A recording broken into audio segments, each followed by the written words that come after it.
بسم اللہ الرحمن الرحیم۔ السلام علیکم عزیز طلبہ و طالبات۔ باب نمبر 1 اور آج کا ہمارا ٹاپک ہے نظریہ پاکستان اور قائد اعظم کے ارشادات۔ سب سے پہلے تو ہم قائد اعظم کے اس نظریہ پاکستان کے مطابق بات کریں گے، جس کے مطابق بر صغیر پاک و ہند کے وہ مسلم اکثریتی علاقے جیسے پنجاب، بنگال، آسام، سندھ، سرحد، بلوچستان کو ملا کر آپ نے فرمایا تھا کہ پاکستان بنا دیا جائے، جس میں یہاں کے لوگ اپنے مذہب، اپنی تہذیب و ثقافت، اپنی اسلام، اپنی کلچر، اپنی روایات، اپنی اخلاقیات اور اپنی معاشیات کے اصولوں کے مطابق اپنی زندگی گزار سکیں۔ جہاں مسلمان آزاد ہوں اور وہاں وہ اپنی اقدار کے مطابق ملک اور حکومت کے نظام کو چلائیں۔ اس کے علاوہ آپ نے مائنورٹیز کے حقوق کے حوالے سے بھی بھرپور انداز میں حمایت کی مائنورٹیز کی، کہ یہاں پہ جتنی بھی مائنورٹیز ہوں گے وہ بالکل سیف اینڈ سیکیور ہوں گی۔ تو عزیز طلبہ و طالبات، آج کے اس سوال میں سب سے پہلے آپ نے نظریہ پاکستان کی ڈیفینیشن رائٹ کرنی ہے۔ اس کے بعد آپ نے تو اس میں ہم سب سے پہلے جس چیز کا ذکر کریں گے، ہم قائد اعظم کی سب سے پہلے آپ نے نظریہ پاکستان کی ڈیفینیشن لکھی، اس کے بعد ہم آج کے سوال کی طرف آئیں گے، جس میں ہم بتائیں گے کہ قائد اعظم نے نظریہ پاکستان کو لے کر کس کس موقع پر جو ارشادات آپ کے ہیں ان کو ہم ڈسکس کریں گے، جس میں سب سے پہلے ہم ڈسکس کریں گے علیحدہ ریاست کو۔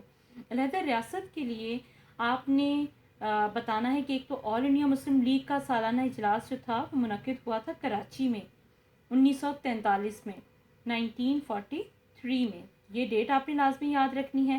پھر آپ نے بتانا ہے کہ علیحدہ ریاست جو ہے اس کا کیا کانسیپٹ تھا۔ اس میں آپ نے فرمایا تھا 3 چیزوں کا ذکر کیا تھا۔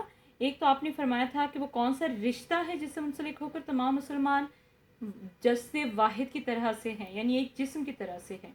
پھر آپ نے فرمایا کہ وہ کون سی چٹان ہے۔ پہلی بات ہے رشتہ، دوسری بات ہے وہ کون سی چٹان ہے جس پر اس عمارت کی جس پر اس ملت کی عمارت استوار ہے۔ پھر تیسرے نمبر پہ آپ نے فرمایا کہ وہ کون سا لنگر ہے، یعنی اینکر شیٹ جو ہوتی ہے، جو کہ جب جہاز کو پانی کے اندر، سمندر کے اندر ٹھہرانا مقصود ہو تو اس وقت اس لنگر کو جہاز سے نیچے گرا دیا جاتا ہے۔ ایک طرح کا ویٹ ہوتا ہے جو کہ جہاز کو ایک جگہ سٹے کرنے میں سپورٹ کرتا ہے۔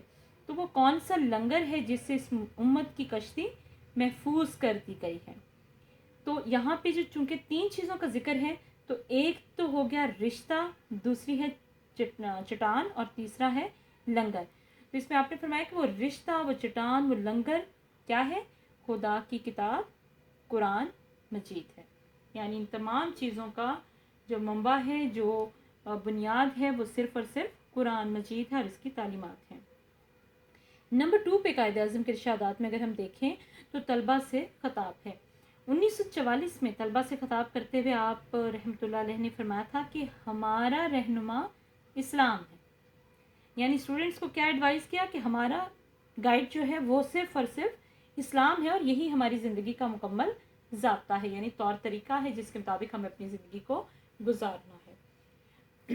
تیسرے نمبر پہ اگر ہم دیکھیں تو علی گڑھ میں خطاب کرتے ہوئے آپ نے فرمایا تھا، علی گڑھ میں آپ نے خطاب میں آپ نے ان تمام ڈیٹیلز کو یاد کس طرح سے رکھنا ہے، یہ ہم اینڈ پہ ڈسکس کریں گے کہ یہ پوائنٹس جو ہیں وہ آپس میں مکس اپ نہ ہوں کہ ڈھاکہ میں خطاب کے دوران کیا فرمایا تھا اور افسران سے خطاب میں کیا چیزیں تھیں۔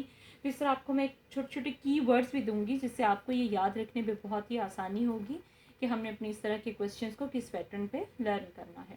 تو علی گڑھ میں طلبہ سے خطاب، اس کے جب بھی آپ رائٹ کریں گے اس کو اگر آپ ایک کوسچن مارک کے طور پہ کریں گے کہ کوسچن مارک سے آپ کو یہ آئیڈیا ہو جائے گا کہ اس پوائنٹ کے اندر ہم نے کوسچنز رائٹ کرنے ہیں۔ جیسا کہ آپ پیج نمبر 13 پہ آپ اپنی بک بھی اسٹڈی کریں گے تو اس پہ بھی لکھا ہوا ہے کہ قائد اعظم نے پہلے کچھ سوالات کیے تھے اور پھر ان سوالات کے جوابات بھی خود ہی دیے تھے۔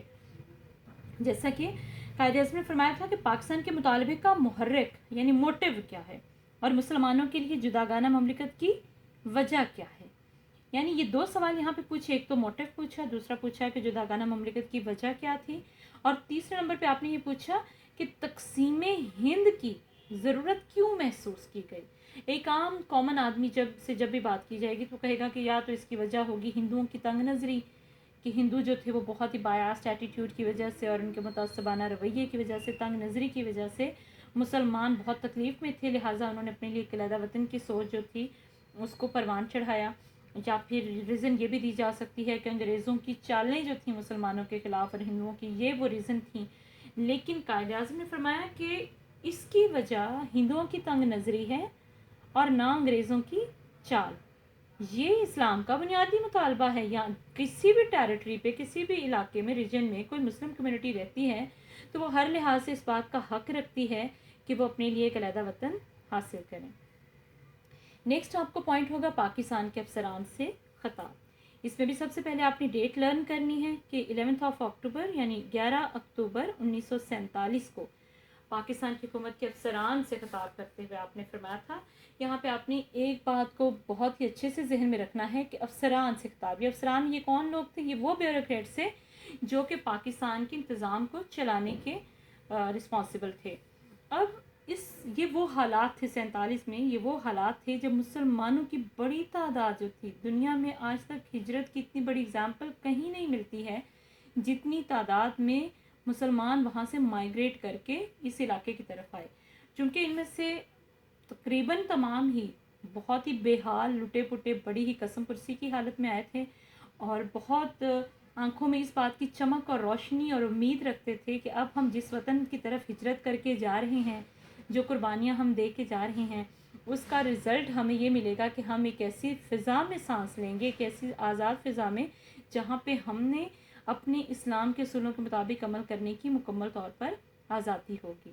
تو اسی آزادی کی سوچ کے ساتھ ہی ایک نئی موٹیویشن کے ساتھ، چونکہ وہ اپنا سب کچھ قربان کر کے آ رہے تھے، تو اس موقع پر پاکستان کے افسران جو آل ان آل تھے، جو بہت زیادہ آتھورائزڈ تھے، اس حوالے سے قائد اعظم کی انسٹرکشنز جو تھیں وہ افسران کے لیے خاص طور پر اہمیت کی حامل ہیں۔ اس میں آپ نے فرمایا کہ 10 سال سے ہم جس مملکت خداداد کے لیے کوششیں کر رہے تھے، یعنی 10 سال سے 1940 کے بھی ایرا سے تھوڑا اوپر اگر ہم بات کرتے ہیں، تو تب سے ہم کوششیں کر رہے تھے کہ پاکستان حاصل ہو جائے۔ اب خدائے بزرگ و برتر کی مہربانی سے حقیقت بن چکی ہے، یعنی پاکستان حاصل ہو چکا ہے۔ اب پاکستان کا مقصد ہمارے لیے اس کے علاوہ اور کچھ نہیں ہونا چاہیے۔ یہ کن سے خطاب ہے؟ افسران سے خطاب ہے کہ پاکستان کا مقصد ہمارے لیے اس کے علاوہ اور کچھ نہیں کہ ہم نے ایک ایسی ریاست بنائی ہے جس میں ہم آزاد افراد کی طرح رہ سکیں، اپنی تہذیب و ثقافت کو ترقی دے پائیں اور اسلام کے اجتماعی نظام عدل کے اصولوں پر عمل پیرا ہو سکیں۔ تو یہ وہ ایڈوائز کی گئیں، وہ تمام باتیں تھیں جو قائد اعظم نے پاکستان کے افسران سے کہیں۔ نیکسٹ آپ کا کوشچن ہے جی، مین ہیڈنگ ہوگی پاکستان اسلامی اصولوں کی بنیاد۔ نظریہ پاکستان کی مزید وضاحت کرتے ہوئے قائد اعظم نے یوں بھی فرمایا ایک بار کہ ہم نے پاکستان کا ٹکڑا، ہم نے پاکستان محض زمین کا ٹکڑا حاصل کرنے کے لیے نہیں حاصل کیا، بلکہ ایک ایسی تجربہ گاہ کے طور پہ حاصل کیا ہے جہاں ہم اسلامی اصولوں کو آزما سکیں، یعنی اس کو ہم امپلیمنٹ کر سکیں، اسلام کے اصولوں کو ایک ایسی جگہ جہاں ہم اسلام کے اصولوں کے مطابق عمل کر سکیں۔ ہم نے ایسی زمین حاصل کی ہے، جس سے مراد ایسی زمین کا حاصل کرنا نہیں ہے جسے صرف ہم اپنا کہیں، جسے ہم صرف اپنی ٹیریٹری کہیں، جس میں ہم اپنا حق ظاہر کریں۔ تو اس سے مراد ہے کہ ہمیں ایسی آزاد فضا میں سانس لیں جہاں ہم اسلام کے بنیادی اصولوں کو آزما سکیں۔ نیکسٹ پوائنٹ ہے جی، ڈھاکہ کے لوگوں سے خطاب۔ ڈھاکہ کے لوگوں سے خطاب میں آپ نے یہ یاد رکھنا ہے کلچرل ڈفرینسز یا پھر صوبائی اختلافات۔ اس اگر ایک کی ورڈ کو آپ اپنے ساتھ اٹیچ رکھیں اس پوائنٹ کے ساتھ، پھر آپ کو کبھی بھی یہ پوائنٹ جو ہے وہ مکس اپ نہیں ہوگا۔ علی گڑھ میں جیسے میں نے آپ کو بتایا کہ کوشچن مارک اگر آپ لگا دیں گے تب آپ کا کوشچن کلیئر ہو جائے گا۔ افسران سے خطاب میں ایڈوائس ہیں بہت ساری، اس کے بعد اصولوں کی بنیاد میں آپ لیبارٹری کا ورڈ جو ہے وہ کی ورڈ رکھ سکتے ہیں۔ ڈھاکہ کے لوگوں سے خطاب میں آپ نے صوبائی اختلافات کو کرنا ہے۔ ان میں آپ ساتھ ساتھ کچھ اشعار بھی ایڈ کر سکتے ہیں، جیسے محسن نقوی کا شعر ہے، یہ چونکہ علاقائی ڈفرینسز کے اوپر موجود یہ پوائنٹ ہے، تو آپ اس میں رائٹ کر سکتے ہیں کہ اس کو آپ گھن کی صورت یہ تعصب تجھے کھا جائے گا، گھن کی صورت یہ تعصب تجھے کھا جائے گا، اپنی ہر سوچ کو محسن نہ علاقائی کر۔ یہ محسن نقوی کا بہت ہی خوبصورت شعر ہے جو آپ کے اس ہیڈنگ کو بالکل کور کرتا ہے کہ قائد اعظم نے فرمایا تھا کہ ہمیں بنگالی، پنجابی، سندھی، بلوچی اور پٹھان کے جھگڑوں سے بالا تر ہو کر سوچنا چاہیے، یعنی ہمیں ان ڈفرینسز میں نہیں پڑھنا چاہیے، کیونکہ ہم صرف اور صرف پاکستانی ہیں، اور اب یہ ہمارا فرض بنتا ہے کہ ہم پاکستانی بن کر زندگی گزاریں۔ اس کے علاوہ آپ نے مائنورٹیز کو مکمل تحفظ دینے اور برابری کے حقوق دینے کا بھی اعلان کیا تھا، اور یہی اسلام کی بنیادی تعلیم ہے۔ یعنی اس میں آپ نے مائنورٹی، نہ صرف یہ کہ صوبائی اختلافات کا ذکر کیا، بلکہ مائنورٹیز کے حوالے سے یہ 2 چیزیں جو ہیں وہ ڈھاکہ کے خطاب میں آپ کی بہت ہی اہمیت کی حامل ہیں۔ جبکہ ہمارا لاسٹ ون جو پارٹ ہوگا اس کویسچن کا وہ ہے اسٹیٹ بینک آف پاکستان کا افتتاح۔ اس میں بھی سب سے پہلے آپ نے ڈیٹ یاد رکھنی ہے، 1 جولائی 1948۔ 1 جولائی 1948 کو قائد اعظم نے اسٹیٹ بینک آف پاکستان کا افتتاح کرتے ہوئے فرمایا تھا کہ مغرب کے معاشی نظام میں، چونکہ اس سے پہلے ہم بہت سالوں سے انگریزوں کے سپرویژن میں یا انگریزوں کے انڈر کام کر رہے تھے مغلوب قوم کے طور پر، تو انگریزوں کا اور ہندوؤں کا نظام جو ہے وہ سودی سسٹم پر بیسڈ ہے۔ تو ایسے سسٹم کے اندر، ایسے معاشی نظام کے اندر جو ہے وہ اسلام تو اس کو ڈسکریج کرتا ہے، اسلام کسی صورت بھی سودی نظام کو انکریج نہیں کرتا ہے۔